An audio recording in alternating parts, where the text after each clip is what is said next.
Coach, how do you feel about 9 straight games right now, and how does that affect how you practice? It doesn't. We're just ready for one. You're going to play them all no matter what, whether it's a more kind of natural break in the middle. We've all been a part of these stretches before, so there's positives and negatives both ways. I mean, I think the bottom line is you got to handle it well. Like wherever the bye week falls, however many games you have in a row. You can make the argument about rest on a bye week. You can make the argument about keeping rhythm and not having to break that on a bye week. I mean, it all matters. I don't know that it all matters at the end. Like you have to handle it. We're given the schedule well in advance. We know when we're going to play. We know when the breaks are, and it's up to us to have a great plan to get it done and our guys to execute it. Like, what policy exactly did the USC news group reporter violate the suspension? Well, there was more than one. Media here has been great partners in my 2 years here. I've enjoyed working with the media thoroughly. I don't feel like we have, too many rules, too many policies, but the ones that we do have, we take them serious because my first job is not to, even though it is part of my job, it's not to the media, it's not to the fans, it's not to anybody else, it's to protecting our players. And that is first and foremost, that will always be priority number one. And so, there was enough there. I know the article in question was not accurate. There were multiple policies broken, and felt like it was far enough that we needed to act. But we'll look forward to welcoming back the reporter in question once that time's up. Which specific policies? Like I said, there were multiple that were broken, but I'm not going to get into specifics today.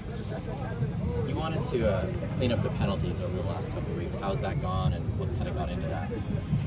Yeah, we made a big emphasis in the team meeting last week after the game, just a big emphasis point on it. Just really, we tried to show the guys not only, the ones, from our first 3 games, but also examples across the country, not just this year, but historically, in major games where penalties have played a huge role, and a lot of times have been deciding factors. And, you don't want to put yourself in that mode where, like, okay, we're way up in a game and it's no big deal, because it's a behavior, it's something that matters, and all of a sudden when that comes up in a later game, and it may be a tie game in the fourth quarter, that thing could be the difference. And so I think making a point of that, like anything, doing a great job of coaching it and putting our guys in those situations and making sure that we get it correct. With this being the first road game, how do you evaluate where your offensive line is at? Well, I think we've progressed through the first 3 weeks, and I think we're starting to maybe settle in a little bit on a lineup, and I think the continuity showed up from the first couple of games. Here in the third game we played better here this last game, and you're banking on that, right? You have a few returners, but you got a lot of new faces in that room and a lot of guys that have not played together yet, and so you're banking on those reps adding up over time and the group starting to gel. So getting on the road, you get tested. You're going to get tested with the road atmosphere. You're going to get tested against a good defense. I mean, there's going to be plenty of tests. Like we understand that, and this will be a big step for those guys. And typically, good road football starts with playing really good on the lines of scrimmage, and we'll need to do it on both. What goes into prepping maybe the younger guys who've never gone on the road before? Oh, there's a lot to it. I mean, I think you do some of it as coaches. Explaining to them the different challenges. I think the big deal is to not be surprised by anything, to understand that it's still football, but it is going to feel different than playing at home, and the challenges are going to be different. So we've got to show them, and we've got to be able to walk them through that and prepare them. I think that also falls a lot on your leadership of your team and your guys to be maybe share some of their experiences and kind of give them a feel for what it's like and the things that are important to playing road football. And then they've got to be open to understand and learn it, right? They got to understand this isn't high school. This isn't, if you came from, potentially maybe a smaller college, some of these big road atmospheres are a little bit different animal, and they're a lot of fun, but you got to be ready for them. You got another game with a new staff. Just what stands out schematically about Arizona State?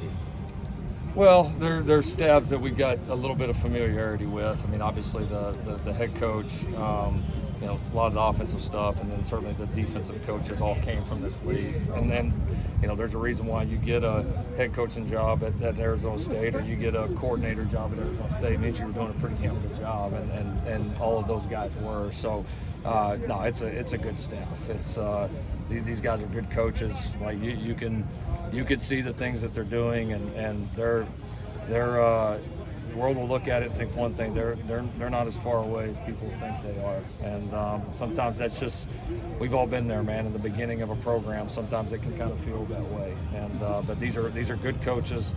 It's nice to have some familiarity, but you also know you're going up against people that are really good too. So there's a challenge. It looks like they might be on their fourth string quarterback this week. As a play caller, what do you do when you're that far down? How do you tailor the game plan to make it manageable? Yeah, I hope I don't find out.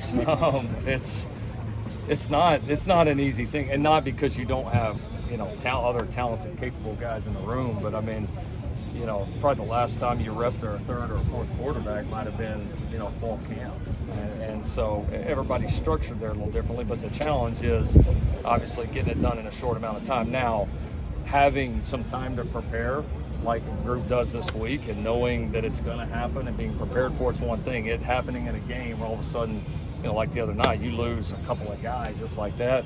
That's going to be hard on anybody. I don't care who you are. I don't care who the coaches are. I don't care who the players are. So we're sure we'll see a pretty prepared group that'll be ready for it. And Kenny and those guys are good coaches, so I'm sure we'll see a good plan. And you give them a week, they're going to throw some stuff at you that's going to challenge you. Thank you, Coach Riley. All right, yep. Thanks, everybody. Thank you.